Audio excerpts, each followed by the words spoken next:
नमस्कार, ये आकाशवाणी पटना है।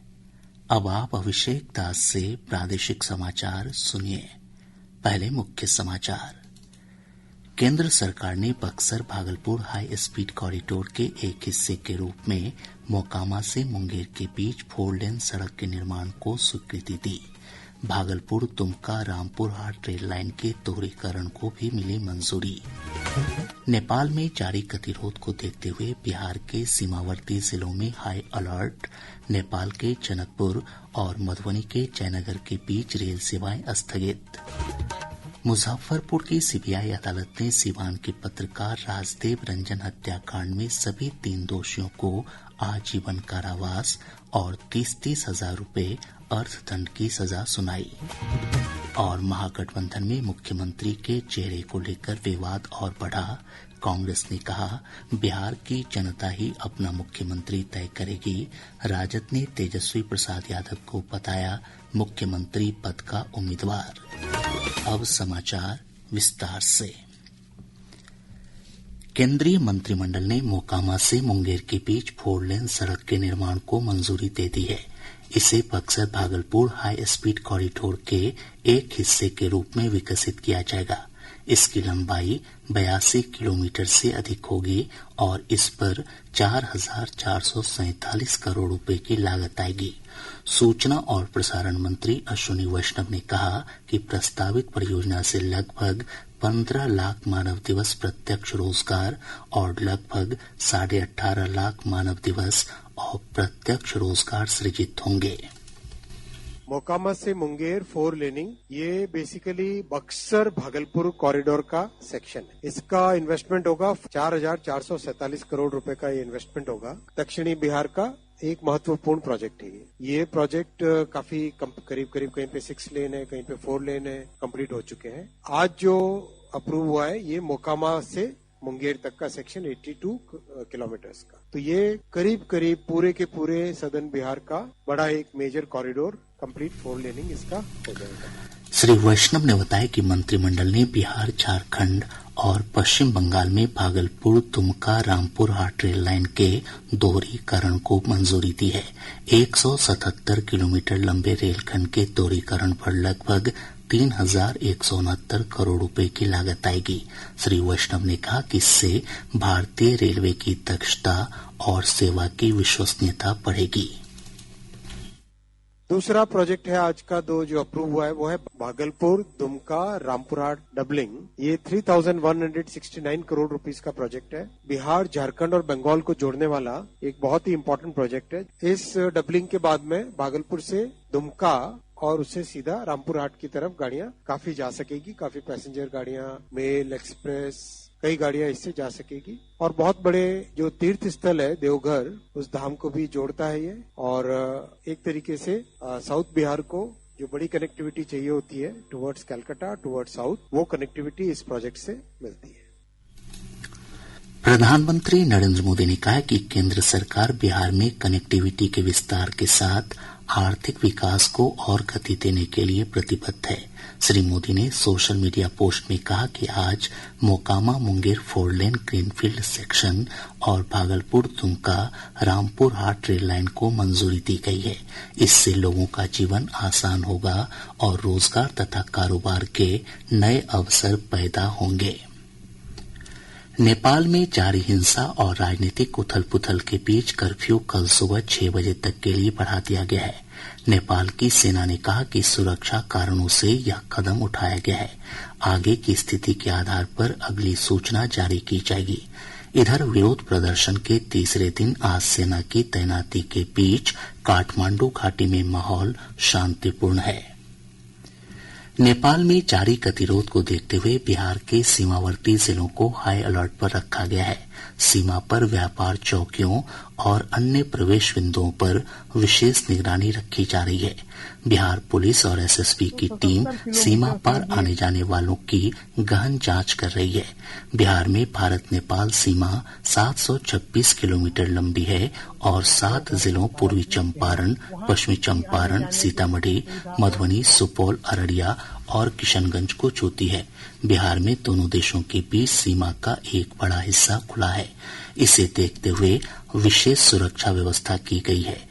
पश्चिम चंपारण के एसपी डॉक्टर शौर्य सुमन ने कहा कि पूरे राज्य में हाई अलर्ट घोषित कर दिया गया है और पुलिस और एसएसबी की संयुक्त गश्त की जा रही है। लोग के द्वारा ज्वाइंट पेट्रोलिंग कराया जा रहा है और वर्तमान में जो सटे हुए क्षेत्र हैं नेपाल से, उसमें शांति व्यवस्था कायम है। साथ ही साथ जो डीजी रिजर्व हम लोग के पास उपलब्ध है, जो डीआईजी महोदय के आदेश के अनुसार मैनातार में प्रतिनिधित्व कर दिया गया है, उसके द्वारा भी विधि व्यवस्था को देखते हुए राइड कंट्रोल गियर में जितने भी सीमावर्ती क्षेत्र हैं उसमें मूवमेंट्स किया जा रहा है और जो भी आवागमन लोगों का हो रहा है वो प्रॉपर चेकिंग के साथ किया जा रहा है। जो बाइक्स या जो कार का जो एंट्री है वो भी आपको रेस्ट्रिक्टेड है, उसमें भी प्रॉपर चेकिंग करा के उसको हम लोग करवा रहे हैं। मधुबनी के पुलिस अधीक्षक योगेंद्र कुमार ने बताया कि सभी सीमावर्ती थानों को अलर्ट पर रखा गया है।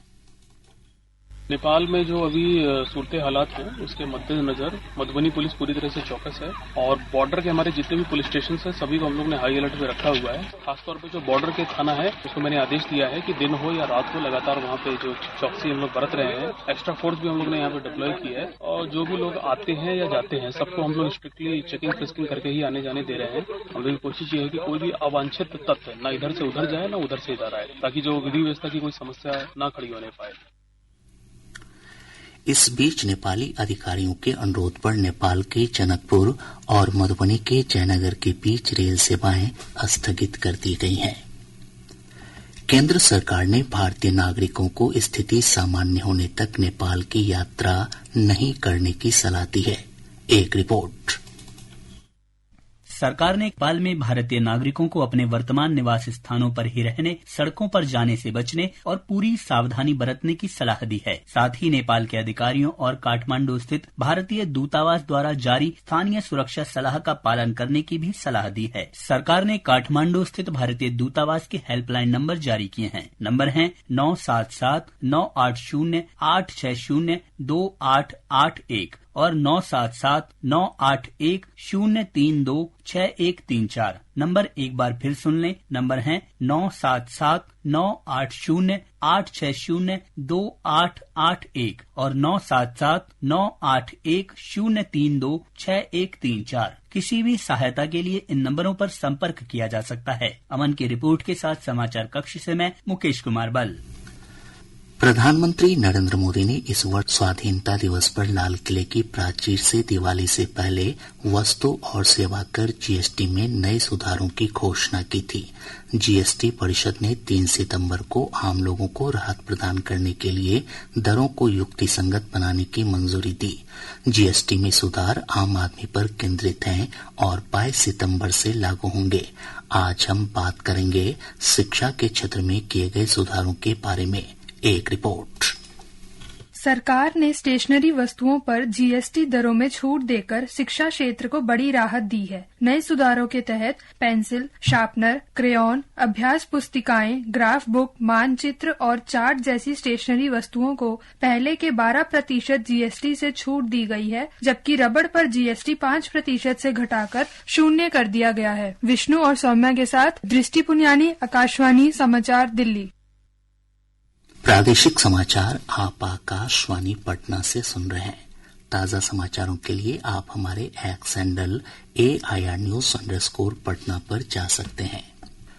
प्रधानमंत्री नरेंद्र मोदी 15 सितंबर को पूर्णिया से बिहार को 40,000 करोड़ रुपए से अधिक की लागत वाली विभिन्न विकास परियोजनाओं की सौगात देंगे। उप मुख्यमंत्री सम्राट चौधरी ने बताया कि प्रधानमंत्री कोसी मेची लिंक परियोजना की आधारशिला भी रखेंगे। प्रधानमंत्री नरेंद्र मोदी जी के 15 तारीख के प्रस्तावित यात्रा पर हम लोगों ने समीक्षा किया और समीक्षा के माध्यम से 2 जगह कार्यक्रम होने हैं। पूर्णिया एयरपोर्ट से उस दिन हवाई सेवा शुरू होगा और दूसरा जो विभिन्न योजना खास करके कोसी मेची लिंक की परियोजना हो, पावर सेक्टर में लगभग 25,000 करोड़ रुपया पीरपैती में हमारा पावर प्लांट में लग रहा है और विभिन्न योजना मिलाकर लगभग 40 से 45,000 करोड़ रुपये की योजना की शुरुआत आदरणीय प्रधानमंत्री जी और आदरणीय मुख्यमंत्री जी करेंगे। इधर केंद्रीय गृह राज्य मंत्री नित्यानंद राय ने कहा कि प्रधानमंत्री नरेंद्र मोदी बिहार के विकास के लिए प्रतिबद्ध हैं। उन्होंने कहा कि केंद्र के सहयोग से बिहार के विकास को नई रफ्तार मिली है। प्रधानमंत्री जी 15 तारीख को पूर्णिया की धरती पर 15 सितंबर को पूर्णिया की धरती पर आ रहे हैं और अब तक एक बड़ा रिकॉर्ड बना है बिहार के विकास के लिए माननीय प्रधानमंत्री श्री नरेंद्र मोदी जी के नेतृत्व वाली केंद्र सरकार दी है।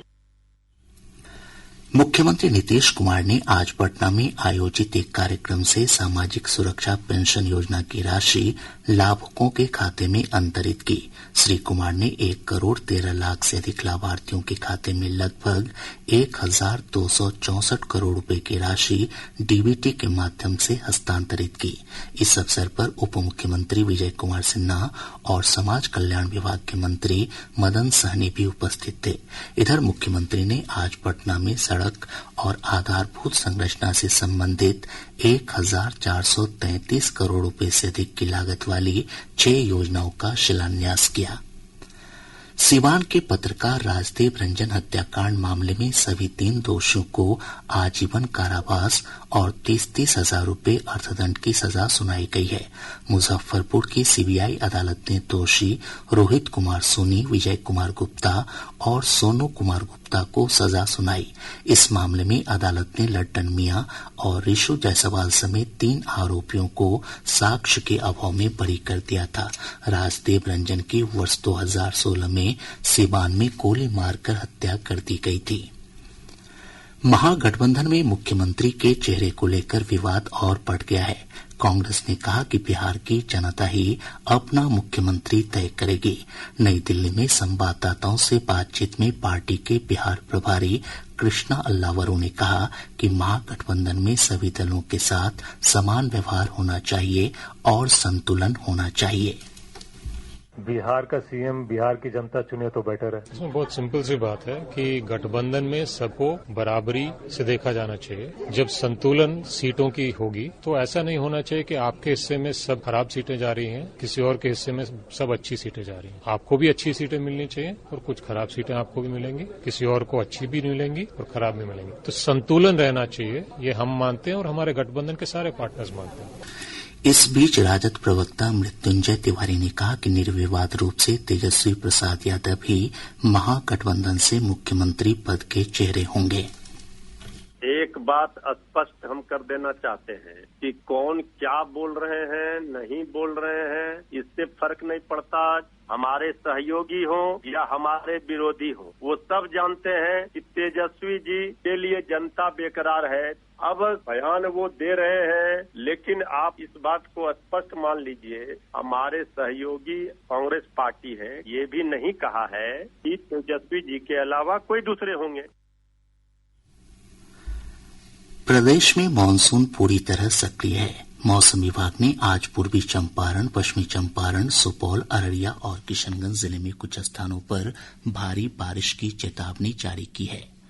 और अब अंत में मुख्य समाचार एक बार फिर। केंद्र सरकार ने Buxar Bhagalpur high speed corridor के एक हिस्से के रूप में मोकामा से मुंगेर के बीच 4 लेन सड़क के निर्माण को स्वीकृति दी। भागलपुर दुमका रामपुर हाट रेल लाइन के दोहरीकरण को भी मिली मंजूरी। नेपाल में जारी गतिरोध को देखते हुए बिहार के सीमावर्ती जिलों में हाई अलर्ट। नेपाल के जनकपुर और मधुबनी के जयनगर के बीच रेल सेवाएं स्थगित। मुजफ्फरपुर की सीबीआई अदालत ने सीवान के पत्रकार राजदेव रंजन हत्याकांड में सभी 3 दोषियों को आजीवन कारावास और 30-30 हजार रुपए अर्थदंड की सजा सुनाई। और महागठबंधन में मुख्यमंत्री के चेहरे को लेकर विवाद और बढ़ा। कांग्रेस ने कहा बिहार की जनता ही अपना मुख्यमंत्री तय करेगी। राजद ने तेजस्वी प्रसाद यादव को बताया मुख्यमंत्री पद का उम्मीदवार। इसके साथ ही आकाशवाणी पटना से प्रसारित प्रादेशिक समाचार का ये अंक समाप्त हुआ।